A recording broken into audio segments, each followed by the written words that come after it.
Introducing former United States President Ronald Reagan. All of you who have contributed to House of Hope's success deserve a big thank you from all Americans. The philosophy and example of House of Hope, which receives no government funds, needs to be shared across our nation. Those who want to help disturbed teenagers should be able to know that there is a way, and that way works.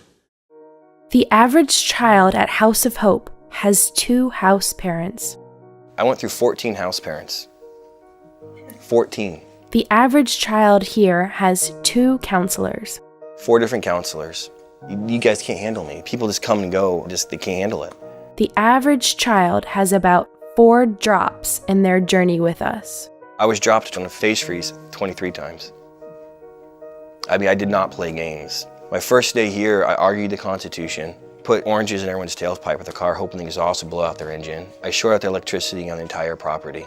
Ask a question to go to the bathroom, and the teacher says no, and I'm like, well, urinate right here in front of you, in front of everybody else. Then I go in this office and write my name with P on the floor right in front of his face and say B-O-B-B-Y. You step on my shoes, I'm gonna punch you in the mouth. Like, it doesn't matter. I just remember sitting on the couch of the house right behind here, I don't know if the house is still there, and I'm just choking this kid, and his eyes, and it's just blood vessels are popping, and I'm just, why did I do that? I'm just pain, there's hurt. I'm like really sad.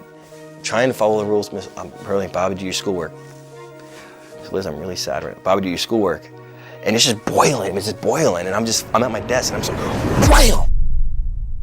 I was a very angry child. Angry, violent, it didn't matter. Yeah. I pretty much was in a fight with every guy that I was in here with. Broken noses, busting them up, it didn't matter. From cutting myself, from beating up people, from sleeping around, from drinking and drugs and gangs and the whole 9 yards.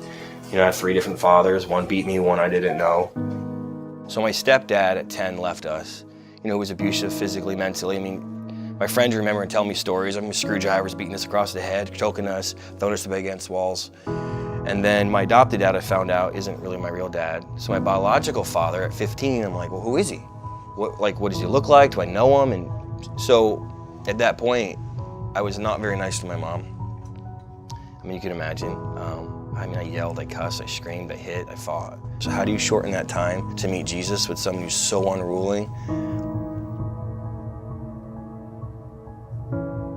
For me, it was a late night. It was 11 o'clock at night. It was 12 o'clock in the morning. It was 1 o'clock in the morning when the house parents, after everyone was in bed, would sit and talk to me. Every single night. They were sacrificing of themselves and of their lives to pour into me because it was real. It wasn't a job. It was real.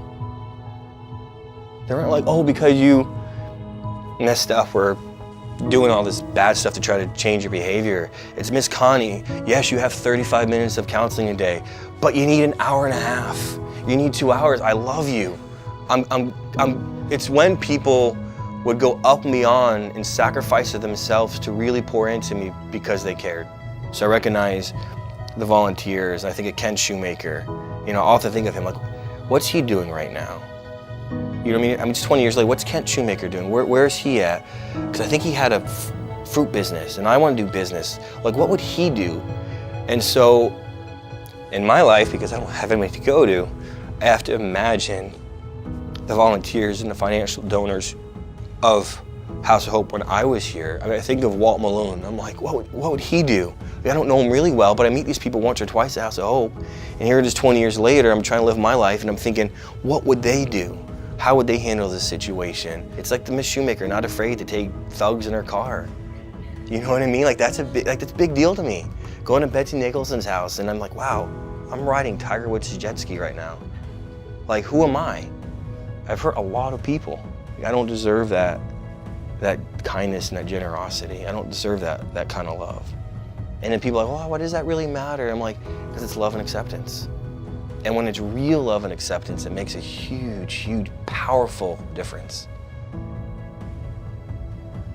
It was November 11th of 1997. I was in a Trailblazer with Mary Trotter, who was executive director at the time at House of Hope. And I'm sitting in a car with her. And I said, Mary, as I've been in the program now for about 11 months.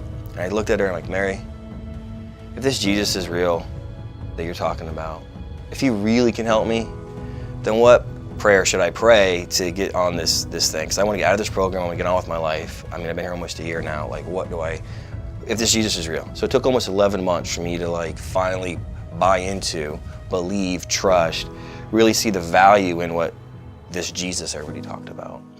And she looked at me and she's kind of quiet. And I'm like, Mary, that light's gonna turn green. And when it does, your opportunity is gone. I'm done. And she's like, well, first, Bobby, I never thought I would hear those words come out of your mouth. I thought you were a lost one. I did not think you were gonna make it. I believe we lost you. She goes, but the prayer is really simple. Just say, Jesus, I'm sorry for my sins, and I want you to make you Lord of my life. And that was November 11th, 1997, on that corner of Holden and OBT. And 2 days ago, I was able to show my kids that very spot of where like everything changed. And I looked at Mary and I said, I don't feel anything. Like nothing's different, I'm the same. She's like, oh, just give it time. Things will change. And it did. 10 years ago, my wife and I moved to Waterville, Maine. And currently we own 3 restaurants. So the first one we have is a Selah Tea Cafe. It's like a loose leaf tea infusion with pretty much all organic, all natural food. Then I have a hot dog stand that we do, hot dog stand, Grandma K's, we do in the summer. And then we also have like a smoothie juice bar. So yeah, I've been forgiven much. And so in my businesses, I try to help and pastor, if you will, my employees through their life. So the ministry I have is every day being in those arms that were shed here for me in 96 through 1999 that helped me and loved me and held me through all my issues, trying to now be those arms to other people. And yes, I get ridiculed. People are like, that doesn't make sense, why do you? And I'm like, it worked for me, it has to work for somebody else.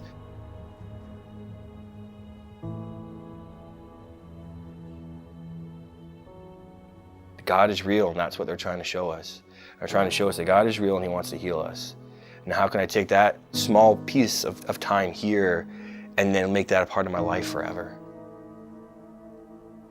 Yeah, there's a lot of things I think about what could do to help House of Hope from a volunteer perspective or financially. And so like me personally, when I start making money, I want to be able to give back. I mean, they poured into my life physically, emotionally, even financially. They helped me and they put me through Bible college. I mean, they've helped support me as well. So I want to be able to give back. Every time I get those emails about the benefit dinners that come, I'm like, I think about the people who are there and do they realize what their money is really doing? And I think about, like, I don't know if there's a song, but the phrase, like, I am a life that's changed. Like, I really am. So yes, be a volunteer. Yes, give financially, because it really does make an impact.